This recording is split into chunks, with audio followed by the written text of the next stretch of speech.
Present perfect continuous tense सीखने के लिए आपको ये 3 पॉइंट्स को ध्यान में रखना है।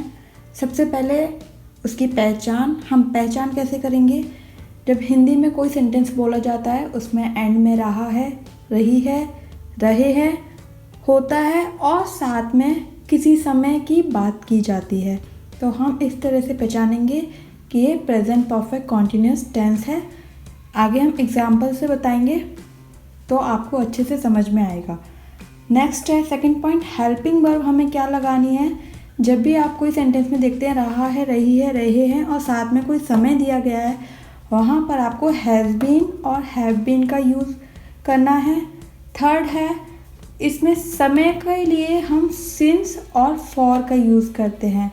सिंस होता है किसी निश्चित समय के लिए, यानी कि जब हम बताते हैं कि 2 बजे से या फिर मंडे से या फिर जून से, ये होता है कोई निश्चित समय। फॉर का यूज़ करते हैं हम अनिश्चित समय के लिए, जैसे कि 2 घंटे से। अब हमें ये नहीं पता कि वो कौन से 2 घंटे से बोल रहा है, या फिर 3 दिनों से, तो ये हो गया अनिश्चित समय।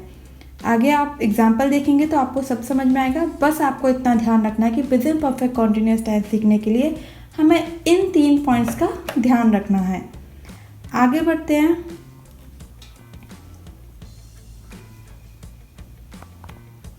प्रेजेंट परफेक्ट कॉन्टिन्यूअस टेंस के लिए जो पॉजिटिव टेंस होता है, जिसको हम इंडेफिनिट टेंस कहते हैं, उसके लिए सबसे पहले हम यूज़ करेंगे सब्जेक्ट, फिर हैज़ बीन और हैव बीन का यूज़ करेंगे, प्लस हम जो भी वर्ब लगाएंगे उसकी फर्स्ट फॉर्म लगाएंगे, साथ में आईएनजी लगाएंगे।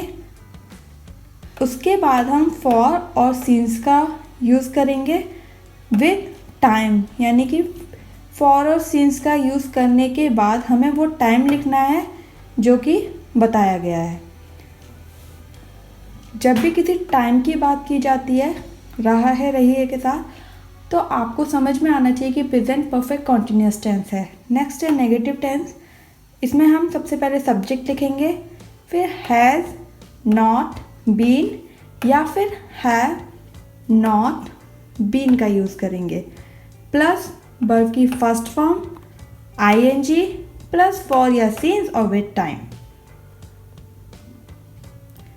नेक्स्ट है इंटेरोगेटिव टेंस के लिए सबसे पहले हम क्या करेंगे, सब्जेक्ट से पहले हम हैज़ और हैव का यूज़ करते हैं, फिर सब्जेक्ट का यूज़ करते हैं, फिर बीन लगाते हैं, प्लस वर्ब की फर्स्ट फॉर्म लगाएंगे, प्लस आईएनजी प्लस ऑब्जेक्ट, यानी कि जब वर्ब की फर्स्ट फॉर्म लगाएंगे उसके बाद हमें ऑब्जेक्ट लिखना है, फिर एंड में सिंस और फॉर विद टाइम।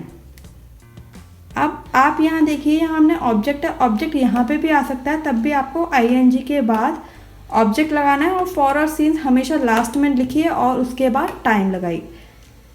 तो इस तरह से हम प्रेजेंट परफेक्ट कॉन्टिन्यूअस टेंस आराम से कर पाएंगे। अब हम देखते हैं इसके एग्जाम्पल्स। फर्स्ट एग्जाम्पल देखते हैं, तुम 2 दिनों से पढ़ रहे हो। You subject, have been has been का यूज़ होगा, यू के साथ ऑलवेज हैव लगता है इसलिए हैव बीन लगाएंगे।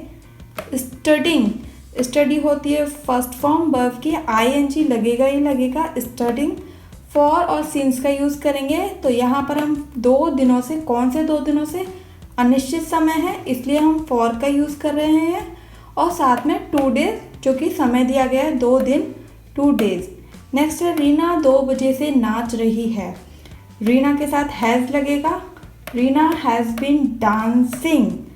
सिंस, यहाँ पर सिंस आया है, सिंस 2 o'clock, क्योंकि यहाँ पर एग्जैक्टली टाइम बताया गया है कि 2 o'clock से वो डांस कर रही है। नेक्स्ट है सुबह से बारिश नहीं हो रही है। It has not been, has के बाद नॉट लगेगा फिर बीन आएगा। रेनिंग सिंस मॉर्निंग, सिंस हमने लगाया है क्योंकि हमें ये बताया जा रहा है कि सुबह से बारिश हो रही है, एग्जैक्टली टाइम बताया जा रहा है इसलिए हम सिंस का यूज़ कर रहे हैं। ये हमारा नेगेटिव हो गया। अब हम जाते हैं इंट्रोगेटिव की तरफ। इंटेरोगेटिव आप देखिए, क्या वह सोमवार से स्कूल जा रही है। हैज़ हम पहले लगाएंगे सब्जेक्ट से, हैज़ शी बीन हम सब्जेक्ट के बाद लगाएंगे।